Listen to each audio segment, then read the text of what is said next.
夫妻矛盾引發的血腥慘案在當今社會屢見不鮮，但今天這起案件中，兇手的怪異、冷漠以及為掩蓋罪行編造的拙劣謊言，即便看過無數案件資料的我，依舊感到毛骨悚然。2006年1月21日，美國馬薩諸塞州郊外，搜死和 Presler 夫婦與親友一同來到女兒瑞秋、女婿尼可的新家，祝賀一家三口喬遷之喜。10天前，瑞秋、尼可剛帶着9個月大的孫女莉莉亞搬進這棟大宅，可當天大門緊閉，本該出門迎接的三人毫無蹤影。眾人反覆撥打2人手機，均處於關機狀態。眾人以為瑞秋臨時有事，等候許久後無奈離去。直到傍晚，瑞秋的母親 Presler 始終聯繫不上女兒，心中越發不安，最終選擇報警。當晚，一名警官冒着大雪趕往這棟大宅，進屋後便察覺異樣。屋內空無一人，電視機卻開着，嬰兒房裡播放着舒緩的音樂，可小床上沒有莉莉亞的身影。警官走上2樓，路過主臥室時，看到床上堆滿被子和毯子，像是有人在整理物品。他高聲呼喊，無人應答，便沒有进入臥室，繼續搜查2樓其他區域，最終一無所獲，向警局匯報情況後便離開了。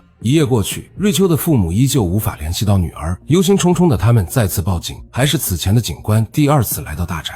剛進門就聞到空氣中彌漫着一股淡淡的異味，憑借一線警務經驗，他立刻意識到這是不祥的徵兆。循着氣味，警官來到2樓主臥，這次他徑直走進房間，掀開層層被子與毯子，發現了早已失去生命體徵的瑞秋和莉莉亞，而丈夫尼可卻不知所蹤。警方隨即展開調查，尼可的身份與經歷逐漸浮出水面。尼可1978年9月出生於英國諾丁漢市，父親是礦工，母親在大學食堂工作。他自幼展現出極高的計算機天賦，以優異成績考入约克大學電氣工程專業。1999年，尼可在學校結識美國留學生瑞秋，兩人迅速墜入愛河。畢業後於2003年結婚。婚後，瑞秋在學校教授英文與戲劇，尼可則進入英國國防機構從事武器開發設計工作。2005年4月，女兒莉莉亞出生，家庭充滿幸福。而瑞秋因思念父母，多次提議前往美國生活。尼可最終同意，帶着妻女遠赴美國，暫住在瑞秋父母家中。同住期間，瑞秋父母發現尼可行為異常。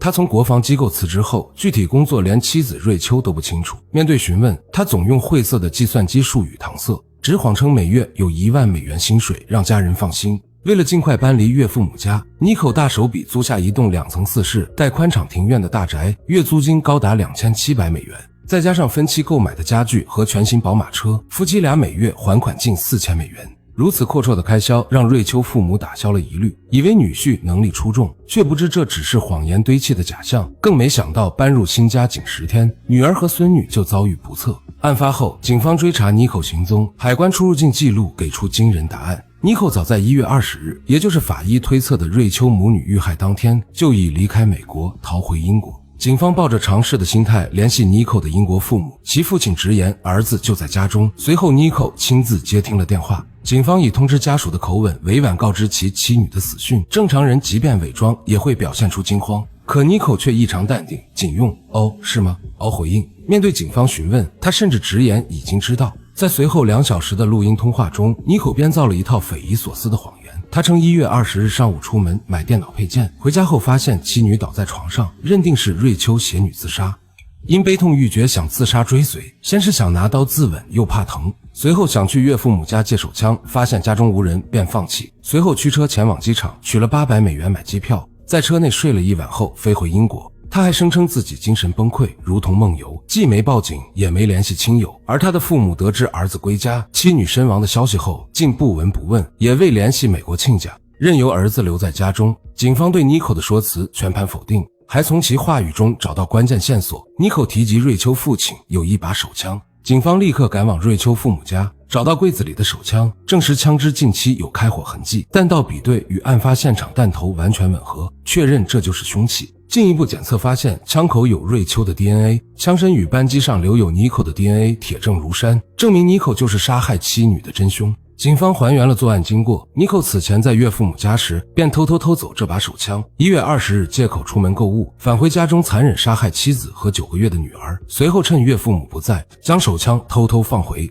因慌亂未清理痕跡，留下了致命證據，之後便購買機票逃回英國。而尼可的作案動機隨着警方對大宅和其電腦的搜查徹底曝光，面具之下是他黑暗狡詐的真面目。從國防機構辭職後，妮可從未有過正經工作，而是利用計算機技術從事網絡詐騙。他開設百萬富翁速成網站，以虛假投資交易系統騙取錢財，還在電商平台開設多個賬號，低價售賣緊俏電腦配件，收款後拒不發貨，靠詐騙謀取暴利。可事實上，他的詐騙生意並未盈利。銀行記錄顯示，他從未有過每月1萬美元的收入，反而負債累累，欠下銀行3萬美元。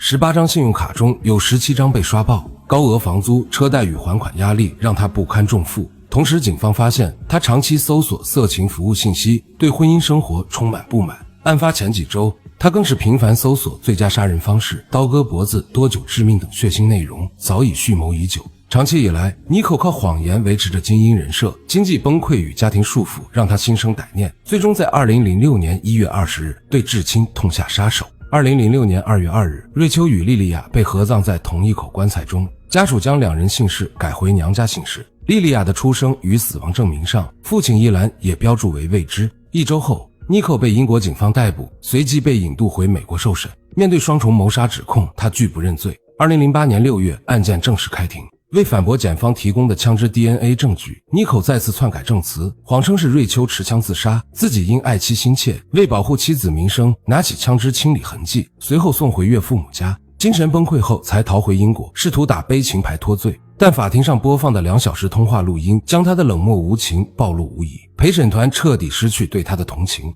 更荒誕的是，展示現場照片時，妮可故作悲痛無嘴，卻因表情扭曲呈現出憋笑的模樣，讓辯護律師都絕望不已。這一幕被記者拍下，傳遍全美。最終，妮可2項1級謀殺罪名成立，被判處終身監禁，不得假釋。其父母多次公開抗議，稱兒子遭遇不公審判，指責媒體與法官偏袒，堅稱是瑞秋產後抑鬱自殺，兒子是無辜的。可所有辯解都無濟於事。妮可先後提起上訴，2012年被州最高法院駁回，2013年美國最高法院也拒絕重審，他的所有上訴途徑全部耗盡。入獄後的妮可並未得到安寧，因罪行惡劣，他遭到監獄黑幫與其他獄友的欺凌，多次被打致重傷住院，監獄最終只能將他單獨監禁，才勉強保住其性命。這個靠謊言度日、殘忍殺害妻女的兇手，最終在牢籠中度過餘生，為自己的惡行付出了應有的代價。